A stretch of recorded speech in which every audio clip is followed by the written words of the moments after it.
안녕하십니까, 이주영법무사입니다.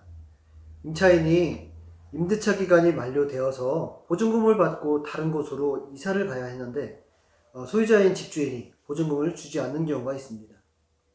이 경우 임차인은 임대차 보증금 반환 소송을 해서 판결을 받고 이에 기해서 소유자의 주택에 대한 경매를 신청할 수 있습니다.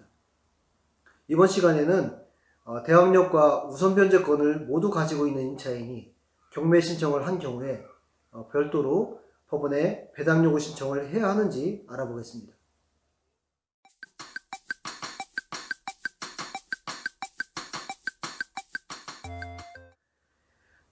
임대차 보증금을 받지 못하면 바로 경매 신청을 할 수 있을까요? 주택임대차보호법상 대항력과 우선 변제권을 모두 가지고 있더라도 임차인은 집주인이 돈을 주지 않는다고 곧바로 경매 신청을 할 수 없고, 임대차 보증금 반환 소송을 통해서 판결을 받고 집행문을 부여받으면 임차주택에 대해서 경매를 신청할 수 있습니다. 일반적으로 경매 절차에서는 배당 요구 종기라는 것이 있는데요. 배당 요구 종기 기일까지 채권자는 권리신고 및 배당 요구를 해야만 권리보호를 받을 수 있습니다.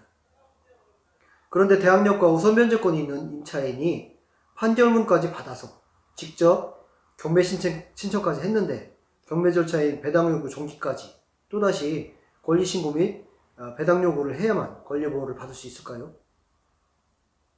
대항력과 우선 변제권을 모두 가지고 있는 임차인은 임차인이 확정 판결 등 집행 권한을 얻어서 임차주택에 대해서 스스로 강제 경매를 신청했다면 특별한 사정이 없는 한 배당 요구 종기까지 별도로 배당 요구를 해야 하는 것은 아닙니다.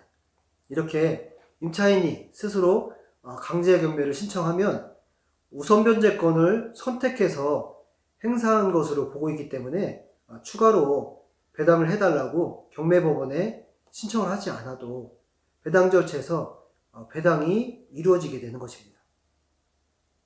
그렇다면 여기서 한 가지 더 문제가 되는 사항이 있는데요. 바로 배당 순위입니다.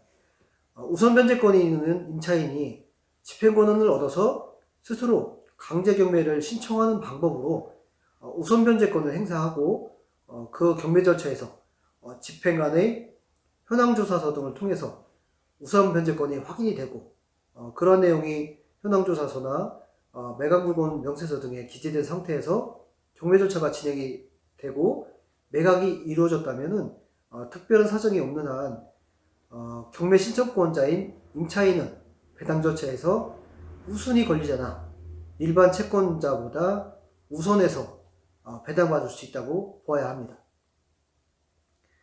주택임대차보호법상 대항력과 우선 변제권을 가지고 있는 경우에 판결을 통해서 강제경매 신청을 하면 추가로 배당 요구 신청을 하지 않아도 배당을 받을 수 있습니다. 이상으로 대항력과 우선 변제권을 모두 가지고 있는 임차인이 경매 신청을 한 경우에 별도로 법원에 배당 요구 신청을 해야 하는지 알아보았습니다. 감사합니다.